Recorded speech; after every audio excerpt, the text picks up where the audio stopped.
There are a ton of people who work on safety at Facebook. So I think it really starts with the members of our user operations team who are on the front lines responding to people's concerns about safety or questions about safety. It's the engineers who are building the products who take into account the specific needs of minors when building things. It's our site integrity teams who build tools like social reporting that allow people to report abuse both to Facebook and to someone in their community who might be able to help them. And these people work around the clock and around the globe. Everybody who's working on this is really passionate about the people who use the site. I think it's a great responsibility and privilege to be able to support them, and all of us spend time thinking as parents, which I am, as friends, about the people that we interact with in our lives. And as we think through these things, we try to make sure that we think about them and the people using the site. As someone who's been involved in safety online for 15 years, I've seen such an evolution on the internet where it was truly an anonymous place where people thought they could act in ways that they couldn't offline. And maybe there still are places on the internet like that, but Facebook is a unique place where we're trying to create that well-lit environment where you interact with real people.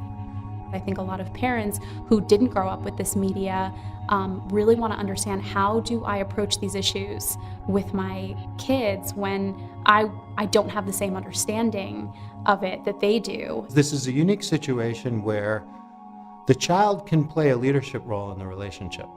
And that is really fun and rewarding for the child. But they're so used to their parent always saying, do it this way, do it this way. I've been doing it for 30 years and this is the way we do it.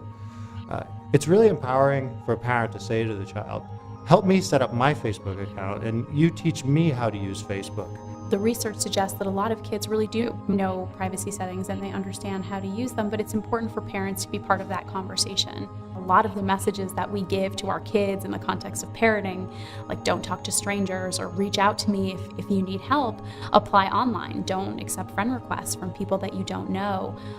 If something's bothering you, yes, report it to Facebook, but I'm here too and I can try to help you navigate that problem. And every website online is different.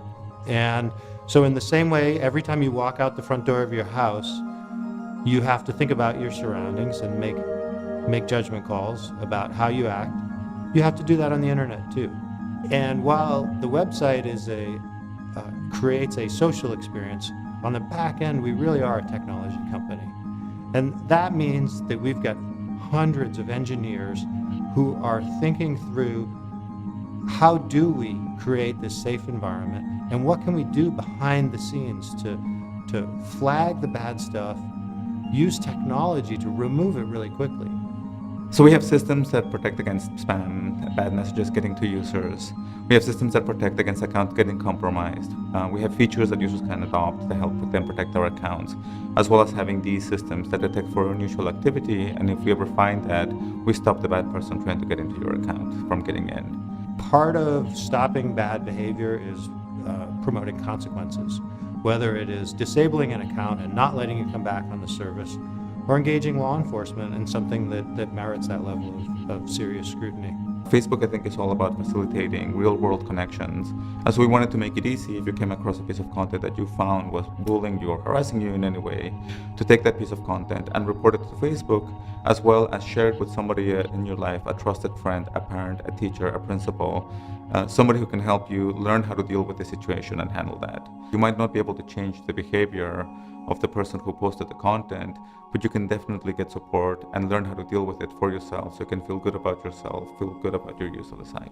Your family and friends are literally always there on Facebook, so they're seeing the best of what's going on in your life, but they're also seeing times when you might need some help. And from a safety perspective, we are uniquely positioned in that way to have this community sort of watching over you at all times. There's no question that the social issues and the interactions with other students that created so much anguish in my life as when I was in 8th grade are the same issues that they're facing today in another different environment. How can we help teenagers use Facebook to overcome those challenges that they always face around social issues?